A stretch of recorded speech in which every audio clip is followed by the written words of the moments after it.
സ്വാഗതം ഇൻസൈറ്റ് ബൈറ്റ്സിലേക്ക്. കേരള നിയമസഭയിൽ ഏറ്റവും കൂടുതൽ മണ്ഡലങ്ങളുള്ള ജില്ലയാണ് മലപ്പുറം.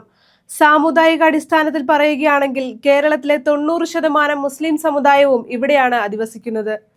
ഒരു തരത്തിൽ പറയുകയാണെങ്കിൽ മലപ്പുറം ജില്ലയെ മുസ്ലിം ലീഗ് എന്ന സംഘടനയാണ് നയിക്കുന്നത്. കോൺഗ്രസിന്റെ സഖ്യകക്ഷിയായ ലീഗിന്റെ ജില്ലയിലെ ആധിപത്യം UDF-നെ ഏറെ സഹായിക്കുന്നുണ്ട്. ജില്ലയിലെ എല്ലാ മണ്ഡലങ്ങളിലെയും ലീഗ് സ്ഥാനാർത്ഥികളുടെ വിജയം UDF-ന്റെ കരങ്ങളിലെ പൊൻതൂവലാണ്. ഈ ജില്ലയിലെ വോട്ടിംഗ് ശതമാനമാണ് UDF-ന്റെ മാനം പലതവണ രക്ഷിച്ചിട്ടുള്ളത്.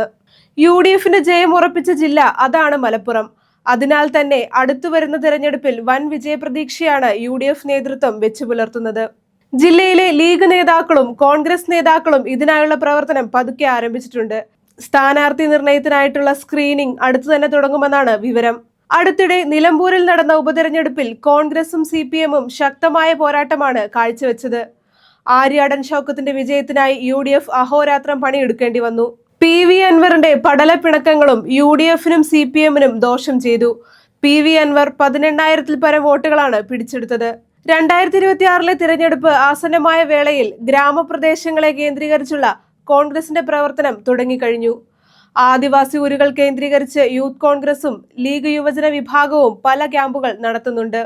മലപ്പുറത്തെ രാഷ്ട്രീയ ചിന്താഗതി എന്നും വലതിന് അനുകൂലമാണെന്നതാണ് നേതാക്കൾക്കുള്ള വലിയ ആശ്വാസം. ആ പ്രതീക്ഷ അടുത്തുവരുന്ന തിരഞ്ഞെടുപ്പിൽ പ്രതിഫലിക്കുമെന്നാണ് നേതൃത്വം കണക്കുകൂട്ടുന്നത്. കൂടുതൽ പൊളിറ്റിക്കൽ വീഡിയോകൾക്കായി ഇൻസൈറ്റ് ബൈറ്റ്സ് ചാനൽ സബ്സ്ക്രൈബ് ചെയ്യുക.